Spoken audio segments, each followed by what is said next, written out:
voyez le polycopier, il est plus détaillé. D'accord, professeur. OK. Donc, comme vous voyez, l'intitulé du cours, c'est troubles dépressifs avec S et troubles bipolaires. Cela sous-entend qu'il y a plusieurs formes de dépression et qu'il y a plusieurs formes de troubles bipolaires. Alors, le trouble bipolaire en lui-même est une affection qui est considérée comme étant chronique. Et généralement, elle débute à l'âge adulte. Moi, personnellement, je ne prends pas en considération l'âge parce qu'il y a plusieurs pathologies dans lesquelles on définit l'âge et elles peuvent être tardives comme elles peuvent être précoces. Mais généralement, d'après les différentes études qui ont été faites, démontrent que le trouble bipolaire débute à l'âge adulte. Alors, il s'agit d'un trouble récurrent. C'est ce qui signifie sa chronicité. C'est un trouble récurrent de l'humeur. Il a été... vous l'avez reçu? Pas Je l'ai encore. pas reçu. Alors, je l'ai envoyé donc. Alors, c'est un trouble récurrent de l'humeur, c'est-à-dire c'est une alternance entre expansion de l'humeur, c'est-à-dire en faveur de l'euphorie et de la jovialité, et une baisse de l'humeur, c'est-à-dire en faveur de la dépression. Et entre les deux, c'est un intervalle libre qui est connu sous le nom d'une restitution ad intégram, c'est-à-dire c'est une phase zéro symptôme. D'accord? Alors, sur le plan jalon historique, on ne peut parler, on ne peut parler de troubles bipolaires ou de troubles de l'humeur sans citer Baillarger, qui avait décrit en 1854 la folie à double forme, c'est-à-dire la folie à double sens, et qui se caractérise par deux périodes régulières, une en faveur d'un état dépressif et l'autre en faveur d'une phase d'excitation. C'est aussi Falleret. Alors, c'est Falleret qui a parlé de la folie circulaire. Kraepelin, en 1889, il avait cité pour la première fois la maladie ou la folie maniaco-dépressive. Donc, la psychose maniaco-dépressive a été évacuée de la nouvelle classification du DSM. Vous savez ce que c'est que le DSM? C'est un manuel diagnostique et statistique des troubles mentaux, version américaine. Et ce, à partir de sa troisième version jusqu'à la quatrième version, où l'on a adopté le terme trouble bipolaire. On va voir par la suite les différentes formes de troubles bipolaires. C'est clair? Oui, professeur. Vous n'avez pas reçu mon serment? Vous l'avez reçu? Non, je ne l'ai pas reçu. Là, D'accord. D'accord. Si, il a été envoyé. Ah non, je suis folle, je n'ai pas envoyé. c'est pour ça. Désolée. Pas grave. Désolée. Hein. Je viens de l'envoyer, c'est pas grave. Alors, il faut savoir, le diagnostic d'un épisode dépressif. Il faut savoir que le syndrome dépressif ou la dépression, elle se caractérise par une triade clinique symptomatique qui va débuter souvent de façon insidieuse, c'est-à-dire progressivement.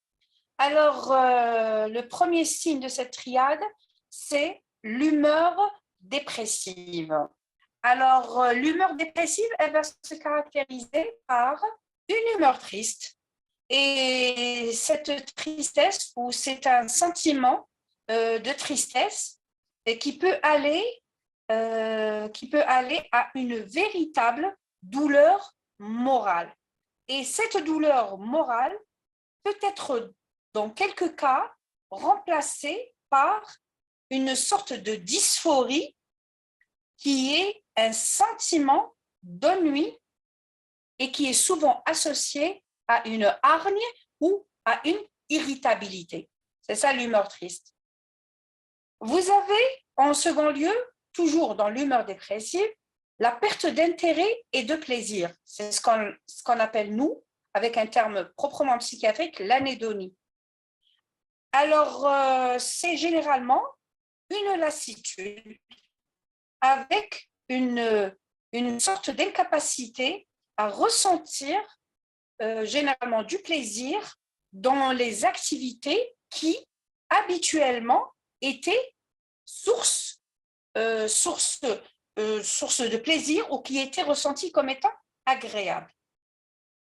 Et cette perte d'intérêt ou cette lassitude, elle peut aller jusqu'à l'installation d'une anesthésie affective.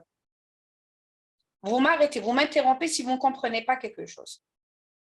Nous avons, en troisième lieu, toujours dans l'humeur dépressive, une vision négative de soi, du monde et de l'avenir. C'est généralement un sentiment d'infériorité qui va s'installer avec un sentiment d'inutilité et un sentiment d'avenir bouché. C'est une personne qui va sombrer dans un pessimisme, dans un défaitisme, et il va avoir une incapacité à se projeter dans l'avenir. C'est clair pour l'humeur dépressive? Oui, professeur. Merci. Alors, en second lieu, après l'humeur dépressive, vous aurez le ralentissement psychomoteur. Alors, nous allons avoir le ralentissement moteur, c'est la bradykinésie.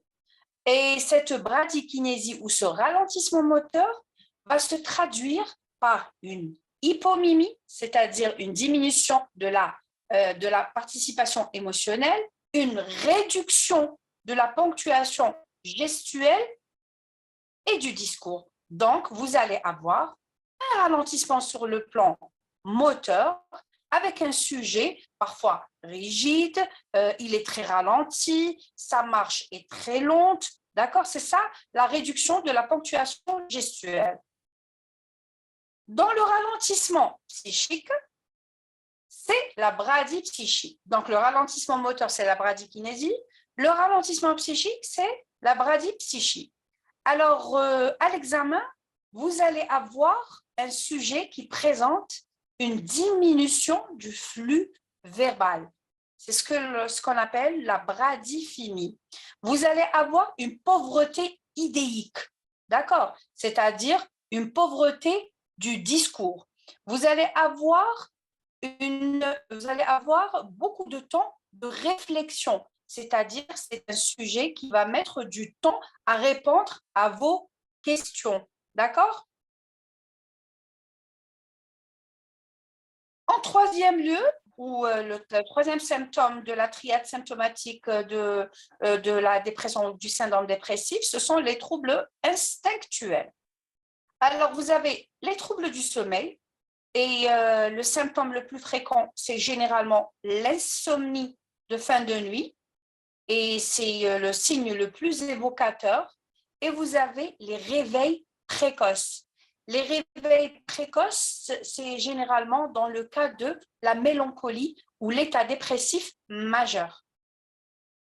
Alors, on peut avoir une insomnie d'endormissement, on peut avoir des réveils fréquents de la nuit, c'est-à-dire c'est une insomnie du milieu de la nuit, ou mixte, c'est-à-dire l'association de l'insomnie d'endormissement, des réveils précoces.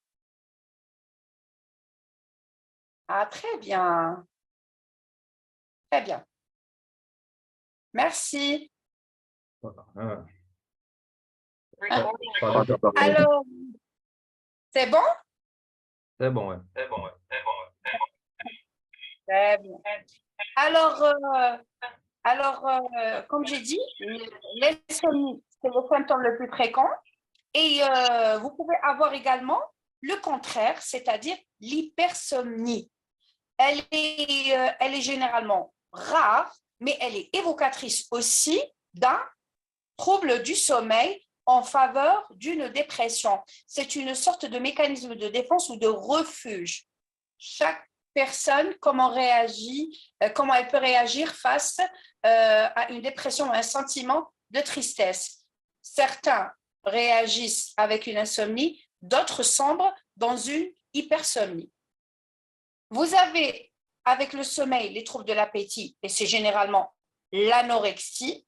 L'anorexie, c'est-à-dire une perte d'appétit, diminution de l'appétit, et qui va s'accompagner d'une perte de poids, bien sûr. Sinon, vous pouvez avoir une hyperphagie ou une augmentation de l'appétit avec une augmentation de poids, bien sûr.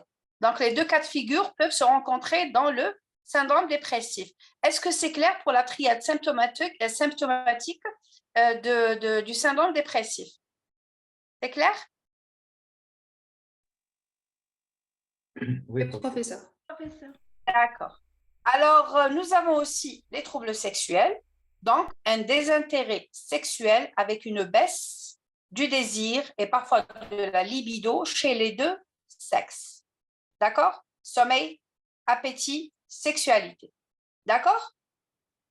Vous avez aussi, à côté de la triade symptomatique que nous venons de citer, des symptômes associés. Je cite à titre d'exemple l'anxiété. L'anxiété est présente ou elle représente une comorbidité très fréquente. On a une association fréquente anxiété état dépressif et c'est généralement une instabilité motrice. Elle rajoute une insomnie d'endormissement. On peut avoir des ruminations anxieuses, d'accord? C'est ça l'anxiété. Vous avez aussi les symptômes somatiques. Alors, en plus de l'épuisement, j'insiste sur ce symptôme, en plus de l'épuisement ou de l'asthénie, vous allez trouver des douleurs ou des algies diverses, à savoir des céphalées, des lombalgies, des symptômes digestifs, génito-urinaires, d'accord?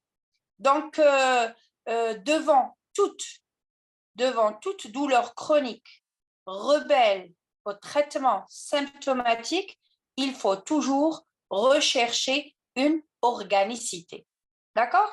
Donc, qui dit dépression ou qui dit n'importe quelle pathologie psychiatrique, on commence toujours par l'élimination d'une organicité. Vous avez aussi comme symptômes associés des troubles du caractère. Alors, le tableau d'un syndrome dépressif peut s'associer soit à une agressivité, soit à une hostilité, d'accord? Soit vous allez retrouver un sujet qui va sombrer dans un isolement, d'accord? Et l'isolement est très fréquent chez le dépressif. Il va présenter aussi une intolérance à l'entourage. Je m'explique. Qui dit intolérance à l'entourage, c'est-à-dire il ne répond pas aux sollicitations de l'entourage et il va présenter une misophonie ou une intolérance aux différents bruits, même des bruits minimes. D'accord? Nous passons au diagnostic différentiel. Alors, il y a une chose que je ne vous ai pas citée, mais vous allez la retrouver dans le polycopier que je vais vous envoyer à l'issue de la présentation. Donc, en ce qui concerne l'éthiopathogénie, c'est la même éthiopathogénie pour toutes les pathologies qui existent en psychiatrie. Ce qu'il faut savoir, c'est qu'il y a des efforts, il y a des recherches qui se font pour essayer d'étayer ou pour essayer de retrouver la cause directe des pathologies psychiatriques. En ce qui concerne les troubles bipolaires, plusieurs hypothèses ont été impliquées, à savoir une dysrégulation des neurotransmetteurs, à savoir sérotoninergique, adrénergique, noradrénergique. Il y a aussi la génétique, c'est-à-dire l'hérédité qui a été impliquée, mais aucune cause directe et n'a été retrouvée. C'est-à-dire, c'est toujours en phase de recherche. Donc, nous passons maintenant au diagnostic différentiel. Vous avez en premier lieu, je cite le deuil. Vous savez qu'il y a certaines personnes qui peuvent présenter un deuil pathologique, c'est-à-dire c'est des sujets qui n'arrivent pas à passer au-delà de l'acceptation d'une perte. Alors, le deuil, il peut se compliquer d'un état dépressif, mais il s'en distingue par des ruminations dépressives qui restent toujours focalisées sur l'être perdu. D'accord? Donc, il y a une cause directe. Il n'y aura pas de ralentissement psychomoteur, il n'y aura pas d'idées suicidaires, c'est juste une personne qui va sombrer dans une tristesse qui va se chroniciser. D'accord? Et généralement, le deuil est sensible à la réassurance et on aura atténuation des symptômes avec le temps, contrairement au syndrome dépressif proprement dit, qui va nécessiter l'instauration et la planification d'une conduite à tenir. En second lieu, comme diagnostic différentiel, nous citons les troubles anxieux. Alors, comme je l'ai cité auparavant, les troubles anxieux accompagnent ou s'associent le plus souvent aux symptômes dépressifs. Donc, les deux sont souvent imbriqués. Les uns compliquent les autres.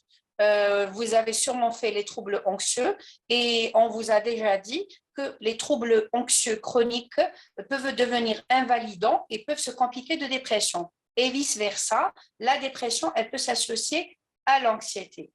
Alors, ce qu'il y a en faveur d'un trouble anxieux, c'est l'évolution par accès de l'anxiété, alors que l'anxiété dans la dépression, elle est permanente. D'accord? Et elle est à prédominance matinale. Vous avez vu comme troubles anxieux les attaques de panique, les troubles phobiques. Vous avez vu qu'ils évoluent par accès. D'accord? Vous ne pouvez pas trouver un sujet qui présente une attaque de panique ou une crise d'angoisse qui va durer toute la journée. La crise d'angoisse, elle est limitée dans le temps. Contrairement à l'anxiété qui accompagne la dépression, elle est permanente. D'accord? Alors, vous aurez, après la présence d'autres symptômes de la série phobique ou obsessionnelle ou tout autre trouble anxieux, et vous aurez aussi l'installation des conduites d'évitement et des rituels. Tout ça, c'est en faveur des troubles anxieux. C'est clair? Est-ce que c'est clair? Oui, professeur. Oui, c'est clair. Très bien. Donc, en troisième lieu, comme diagnostic différentiel, vous avez les troubles psychotiques. Je vous cite la bouffée délirante aiguë qui n'est plus d'actualité, on l'appelle plutôt épisode psychotique bref. Elle pose généralement un problème de diagnostic différentiel avec la dépression délirante. Il faut savoir que le syndrome dépressif peut s'accompagner d'idées délirantes. D'accord? Alors, en faveur de l'épisode psychotique bref, vous avez la brutalité du délire qui est généralement riche, polymorphe, vous l'avez fait. Il est vécu avec intensité et il est vécu dans une atmosphère d'angoisse intense et d'étrangeté. D'accord? Vous avez aussi la psychose chronique, c'est-à-dire la schizophrénie, et précisément dans le mode d'entrée de la schizophrénie, il faut savoir qu'une des formes de début de la schizophrénie peut être une dépression atypique. Et ce qui est en faveur de la schizophrénie quand il y a installation de symptômes dépressifs atypiques, c'est généralement l'absence, c'est l'indifférence. D'accord? C'est l'indifférence. Le sujet est indifférent ou il est spectateur de ses symptômes. D'accord? Par contre, chez le dépressif, vous allez retrouver une tristesse et une souffrance, contrairement à la dépression atypique qui représente le mode d'entrée, de la schizophrénie. Vous avez en quatrième lieu la démence, bien sûr. Alors, les perturbations intellectuelles du sujet âgé peuvent s'accompagner par des états dépressifs et généralement, cela pose un diagnostic différentiel avec le processus démentiel. Qu'est-ce qui nous permet de trancher entre les deux? D'accord? Ce qui nous permet de trancher entre les deux, c'est les antécédents du sujet et la réponse ou non à la mise en route d'un traitement antidépresseur. Alors, si vous instaurez un traitement antidépresseur chez un sujet qui présente des éléments dépressifs, d'accord, il y a réponse thérapeutique, ça c'est en faveur de la dépression. Si le sujet ne répond pas, au traitement antidépresseur, il faut rechercher un processus démentiel.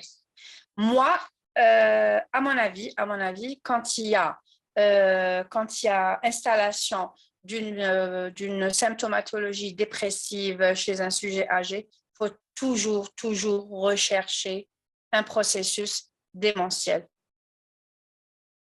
Il y a certains praticiens qui passent à côté et vous savez que la prise en charge de la démence, elle donne de meilleurs résultats si elle est diagnostiquée précocement. Donc, ça ne vous coûte rien du tout d'approfondir vos investigations. C'est clair? Est-ce que c'est clair? Oui, c'est clair, docteur. Oui, professeur. Très bien. Alors, pour les modalités évolutives et les complications de l'état dépressif ou du trouble dépressif, alors l'évolution à court terme, alors non traitée bien sûr, la dépression évolue vers la guérison dans 4 à 12 mois sous traitement, pas non traitement. Donc, il y a sous traitement, hein. Alors, il y a disparition rapide des symptômes, mais il y a un risque de rechute qui sera caractérisé par la réapparition des symptômes, c'est-à-dire avant les 6 mois. D'accord? Et à long terme, plusieurs possibilités évolutives. On aura soit une disparition, c'est-à-dire une guérison définitive de la dépression. On aura des récidives, d'accord? Et dans ce cas, on va parler de dépression récurrente. Et on peut avoir un autre cas de figure, c'est-à-dire des récidives en alternance avec des épisodes maniaques. Et dans ce cas, on va parler de troubles bipolaires. C'est clair? C'est clair? C'est clair, oui. Alors, ne soyez pas effarés. L'évolution vers la chronicité est probable. D'accord? La dépression peut persister au-delà de 2 ans. Donc, on peut avoir une résistance au traitement. Et dans ce cas, si elle persiste au-delà de 2 ans, on doit rechercher une pathologie somatique, on doit rechercher des troubles de la personnalité, on doit aussi rechercher un environnement inadéquat et non soutenant et présence de troubles associés. Ça, j'insiste sur l'évolution vers la chronicité parce que vous savez que la prise en charge de la dépression ne se limite pas à quelques mois. Elle peut aller jusqu'à 5 ans. D'accord? On peut maintenir un traitement pendant 5 années consécutives. D'accord? Parmi les complications des syndromes ou de l'état dépressif, selon craint le plus, c'est les conduites suicidaires ou le suicide qui constitue la complication la plus redoutable de tout état dépressif. Elle est à rechercher devant toute symptomatologie dépressive. On l'a fait durant le TD et on a dit que le suicide ou les idées suicidaires doivent être recherchées avec minutie, c'est-à-dire Ne vous attendez pas à ce que la personne vienne vous dire, voilà, je pense à donner fin à ma vie, ou là, j'ai des idées suicidaires. Il faut rechercher aussi le diagnostic, le discours, pardon, indirect. D'accord? Parfois, il y a des praticiens qui posent la question directement et c'est à déconseiller. Est-ce que vous avez déjà, bon, dans les antécédents, il n'y a pas de problème, mais si vous lui dites, est-ce que vous pensez à mettre fin à votre vie, il faut toujours essayer, de lire entre les lignes et de décrypter le discours du sujet parce que le discours peut être indirect. Par exemple, la vie ne signifie plus rien. Ou ça peut être pris comme étant un discours indirect en faveur d'idées suicidaires. Vous avez parmi les complications, c'est les conduites addictives. Vous avez aussi les conduites d'évitement qui peuvent aboutir à une désinsertion sociale et à une altération de la qualité de vie. D'accord? Alors pour les signes de diagnostic ou le diagnostic positif sur le DSM-5, vous allez trouver dans mon polycopier tous les signes de l'état dépressif. D'accord? Et vous allez voir qu'il y a plusieurs formes de syndrome dépressif. Vous avez l'état dépressif majeur, d'accord, mélancoliforme. Vous allez avoir l'état dépressif caractérisé. Et vous allez avoir aussi le trouble de l'adaptation. Et dans ce cas, c'est généralement les mêmes symptômes, mais la différence, elle est dans la durée. Dans le trouble de l'adaptation, par exemple, les signes vont s'estomper avant les 6 mois. D'accord? Mais les signes sont généralement les mêmes. Vous allez les trouver dans mon polycopier. D'accord? On passe maintenant au... Vous n'avez pas de questions à poser concernant l'état dépressif?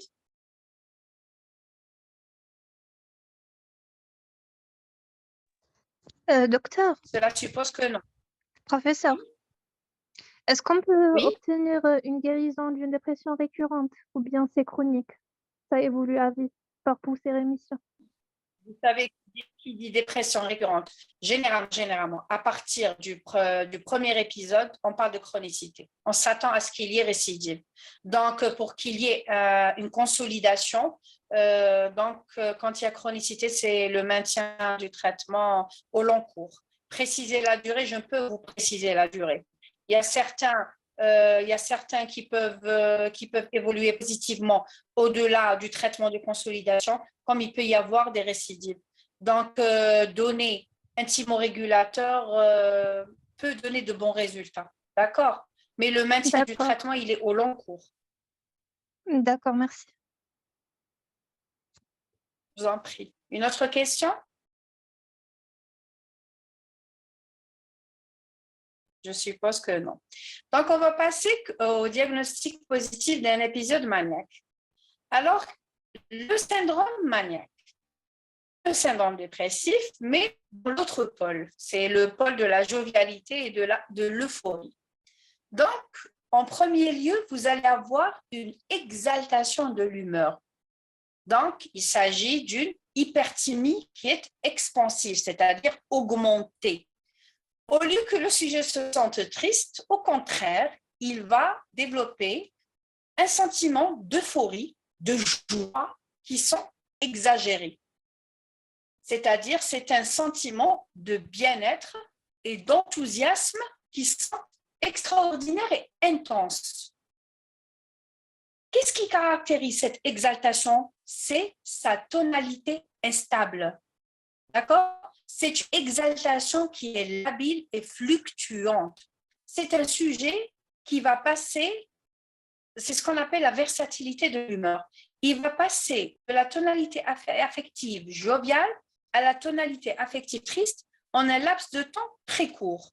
Je ne sais pas pour les externes qui font un stage dans le service C, vous avez vu le malade Zakaria et vous avez sûrement remarqué son passage de la jovialité à la tristesse qui se fait rapidement. D'accord? C'est ce qu'on appelle versatilité de l'humeur. Vous allez avoir une vision positive de soi, mais qui est vraiment exagérée et démesurée. Et vous allez avoir aussi une vision positive de l'avenir qui est aussi exagérée et démesurée. C'est tout à fait le contraire de l'humeur dépressive. D'accord?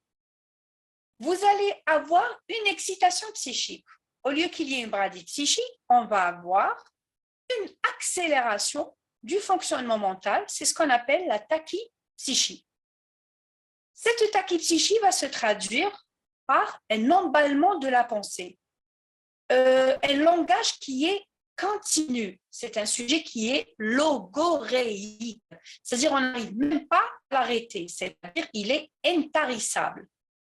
La pensée et le discours du sujet qui présente une manie va donner l'impression à l'interlocuteur d'une incohérence, tellement il passe d'un sujet